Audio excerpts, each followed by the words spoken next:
Good morning students. आज हम environment studies का एक चैप्टर पढ़ने जा रहे हैं, सॉइल पोल्यूशन। अभी तक हमने वाटर पोल्यूशन, एयर पोल्यूशन पढ़ लिया है, तो सॉइल पोल्यूशन या लैंड पोल्यूशन का हम पहला चैप्टर आज पढ़ेंगे। सॉइल किसको कहते हैं? Formation of soil from the parent material. होता क्या है कि जो बेड रॉक होता है, जो सॉलिड पत्थर के टुकड़े होते हैं, वो उसकी मैकेनिकल वेदरिंग होती रहती है हवा के साथ या मौसम के साथ या बारिश के साथ, आंधी के साथ। वो रॉक्स जो हैं वो टेम्परेचर के साथ कुछ ना कुछ टूटते रहते हैं। कहीं पानी गिरा उनके ऊपर, ग्लेशियर हुआ, और उसको टूटने से धीरे धीरे मिट्टी या सॉइल या मृदा जिसको कहते हैं हिंदी में, वो बनती है। Under ideal climate conditions soft parent material may develop into 1 centimetre of soil with in 15 years. तो 15 साल के अंदर 1 सेंटीमीटर ऑफ सॉइल बनती है। आप ये समझ लीजिए कि सॉफ्ट पेरेंट मटेरियल, जो सॉफ्ट है मटेरियल, वो बन जाता है। नाउ अगर हम देखें तो थोड़ा सा मैं आइडिया दे देता हूँ, ज्यादा डिटेल में नहीं जाता हूँ इसकी, कि सॉइल लेयर्स कौन कौन सी होती है। ओ, ए, ई, बी, सी, आर। तो सबसे नीचे आर होती है, जो ऊपर वाली होती है ओ और ए, ये लगभग 3 इंचेस तक हमें ओ लेयर दिखती है, ह्यूमस जिसको कहते हैं। It is freshly fallen and partially decompose leave, जहाँ पे लीव्स, ट्विग्स छोटे छोटे होते हैं, या एनिमल वेस्ट जो नीचे लगभग 3 इंच तक होती है, इट इज ब्राउन और ब्लैक। और उसके नीचे ए हॉरिजन होता है, टॉप सॉइल। तो आप देख सकते हैं यहाँ पेड़ लगभग ए हॉरिजन तक जाता है, उसके नीचे एलिवेशन जो लेयर है वहां तक उसकी जड़ें नहीं जाती हैं। तो ज्यादा डिटेल्स में न जाते हुए, तो लेट अस सी कि सॉइल पोल्यूशन कैसे होता है। आप यहाँ पे कुछ पिक्चर्स देख पा रहे हैं कि डंपिंग से अलग-अलग जगह पे कहीं अर्बन वेस्ट है, कोई कुछ है, तो इस तरह से वेस्ट होते-होते इतनी डंपिंग हो जाती है कि उसका सॉइल पोल्यूशन होता है। नाउ डेफिनेशन हम पढ़ते हैं। Soil pollution is the contamination of soil by harmful substances. Harmful substances Hindi में बताता हूँ, हानिकारक पदार्थों द्वारा मिट्टी का दूषित होना इज सॉइल पोल्यूशन। तो हानिकारक पदार्थ जो कि मिट्टी के लिए भी नहीं है, और आगे अगर उससे फूड या कोई चीज बनती है, वो चेन में भी उसको प्रदूषण करता है। Pollution occurs when contaminants overload the storage and processes of substances. जितनी सॉइल में एक उपजाऊ तरीके से पोषक तत्व होने चाहिए, उससे कम हो जाते हैं और उसको खराब कर देते हैं, ओवरलोड कर देते हैं वो जो पॉल्यूटेंट होते हैं, तो उसको हम सॉइल पोल्यूशन कहते हैं। Soil lacking in nutrients leads to less nutritious foods due to contamination. अगर सॉइल दूषित होगी, मिट्टी में प्रदूषण के कारण पोषक तत्वों की कमी हो जाती है, तो उससे खाद्य में भी पोषक तत्वों की कमी हो जाती है। आप ये मत समझिए कि खाद्य तो ठीक-ठाक होगा, तो अगर उसमें पोषक तत्व कम हैं, तो खाद्य जो उसके ऊपर अन्न पैदा हो रहा है, वो भी खराब हो जाएगा। Now what are the sources of soil pollution? तो सॉइल पोल्यूशन के कारण क्या हैं? फर्स्ट इज सॉइल इरोजन या मिट्टी का कटाव। It can be defined as the movement of top soil. मैंने कहा ह्यूमस जो है वो लगभग 3 इंच होती है, तो ऊपर की सॉइल जो है वो कट जाती है from one place to another place. Soil erosion is a natural process due to wind, flood and due to human activities like construction, overgrazing. Construction कर दी आपने, ओवरग्रेजिंग मींस बहुत ज्यादा फसलें काट दी हैं, बनाई हैं और काटी हैं, फार्मिंग एंड डिफॉरेस्टेशन। और इसकी वजह से सॉइल इरोजन, भूमि का कटाव होता है। आप यहाँ पे देख पा रहे हैं कि ये जो है भूमि के कटाव की वजह से आसपास की मिट्टी जो है पानी के साथ बह रही है। Second is industrial waste. Industrial waste क्या होते हैं? जैसे पॉल्यूटेंट है, various pollutant exist in environment from industrial waste. Discharge from chemical industries, fertilizer company, textile, oil refinery, pharmaceutical company, these are all highly polluting. इन सारी फैक्ट्रियों से जितना भी बाहर मलबा निकलता है, वो सारा की सारा पॉल्यूटिंग होता है, और कहीं ना कहीं जाके वो मिट्टी में मिल जाता है। यहाँ पे आप देख पा रहे हैं। Then third is urban waste. शहरी, जो शहरी वेस्ट है, वो भी इसका कारण बनता है। आजकल मॉडर्न लाइफस्टाइल है हमारे पास, ईटिंग हैबिट्स बहुत पुअर हैं।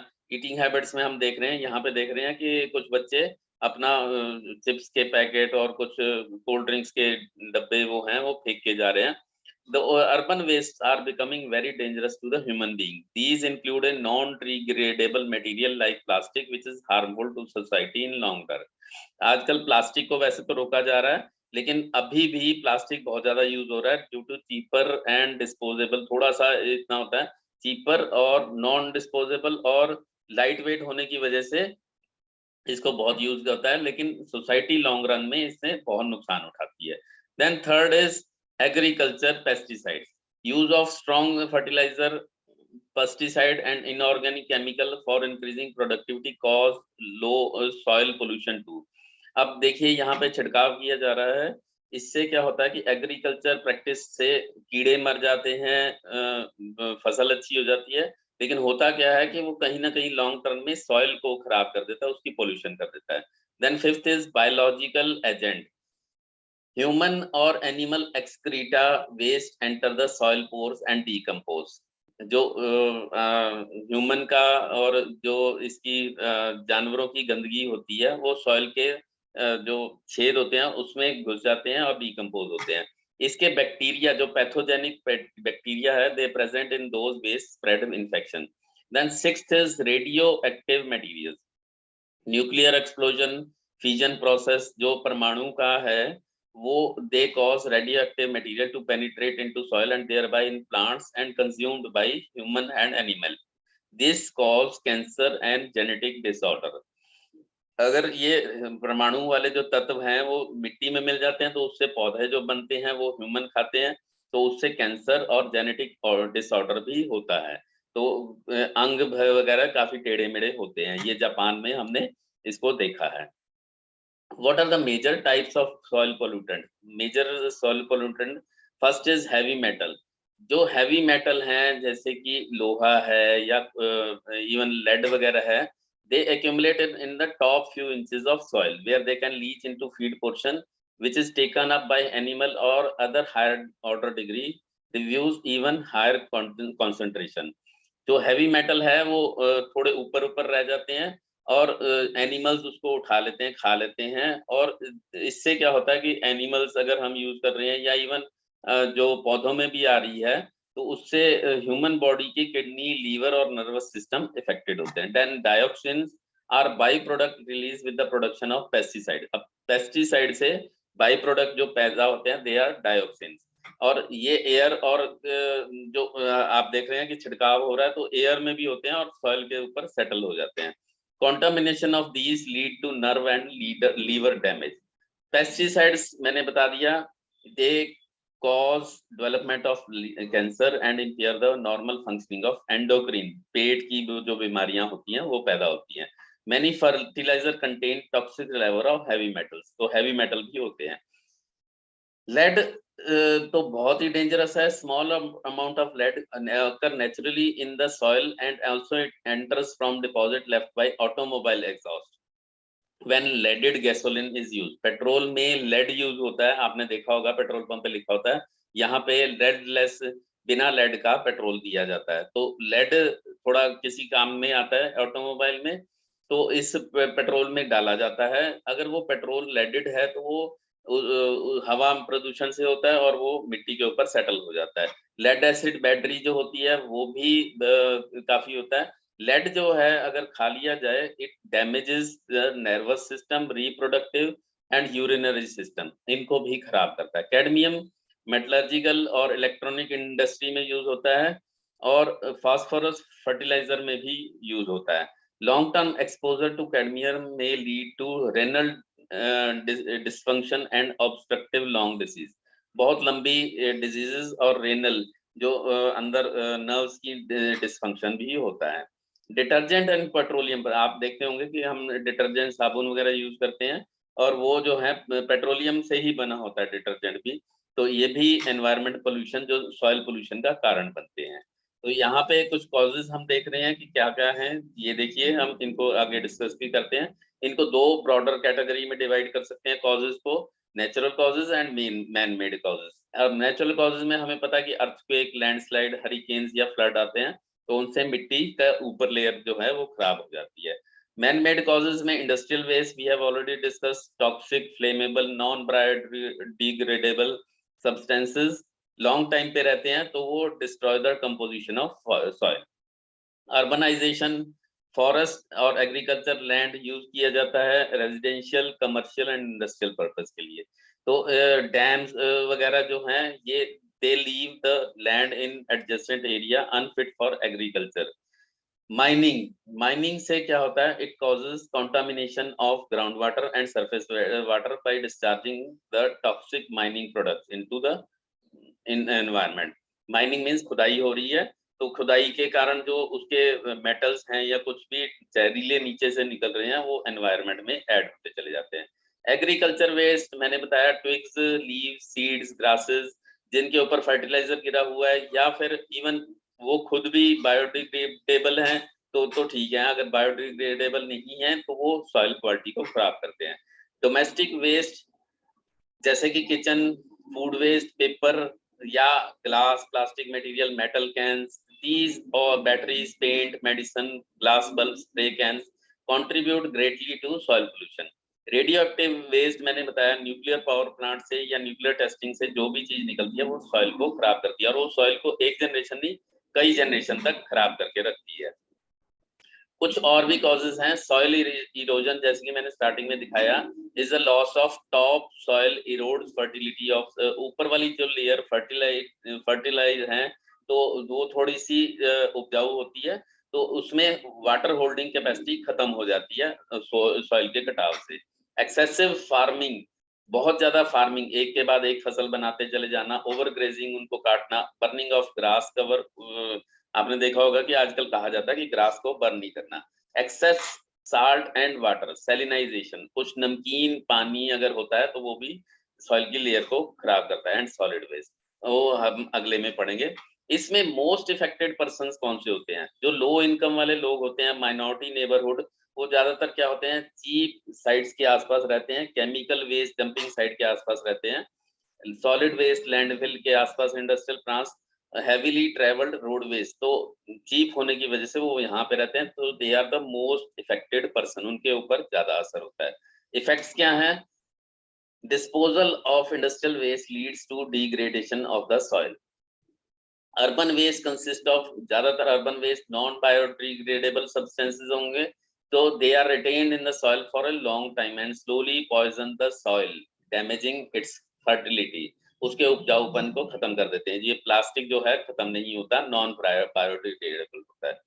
Soil pollution causes fertile land to become barren, जो फर्टाइल लैंड है उससे वो बंजर हो जाती है धीरे धीरे धीरे धीरे, अगर हम लगातार उसको फसल लेते जा रहे हैं और उसको वेट नहीं करने दे रहे या उसके ऊपर हम पेस्टिसाइड लगाते जा रहे हैं तो वो धीरे धीरे बंजर होती जाती है।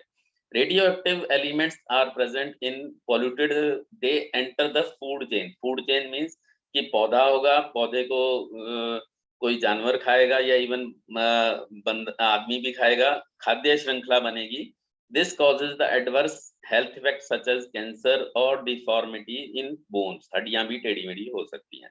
कंट्रोल मेजर क्या है इसके, गो ऑर्गेनिक, कोशिश कीजिए कि कम से कम केमिकल फर्टिलाइजर या पेस्टिसाइड यूज करें। केमिकल्स उससे सॉइल के अंदर सीप नहीं करेंगे, अंदर नहीं जा पाएंगे।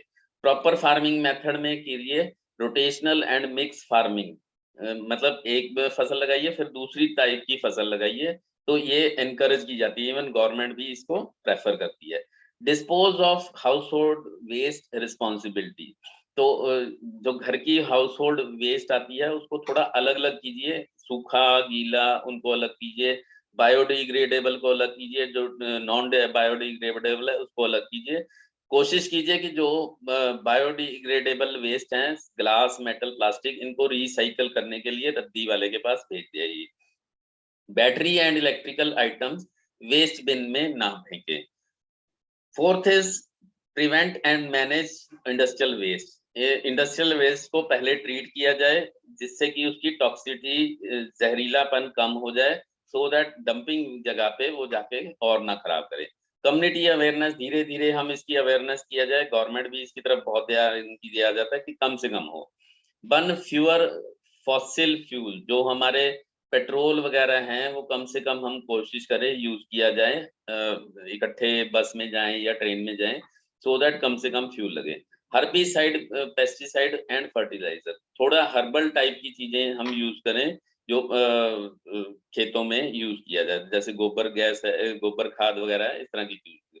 Then 8th is reuse and recycle, कोशिश किया जाए कि कुछ ऐसी चीजें हम रीयूज करें जो कि बार बार यूज की जा सके, या रिसाइकल करने के लिए प्लास्टिक है लोकल वेस्ट मैनेजमेंट कंपनी को दे दें, ताकि वो लैंडफिल पे जाने की बजाय वो रीयूज और रिसाइकल हो जाए, रद्दी वाले को दे दिया जाए।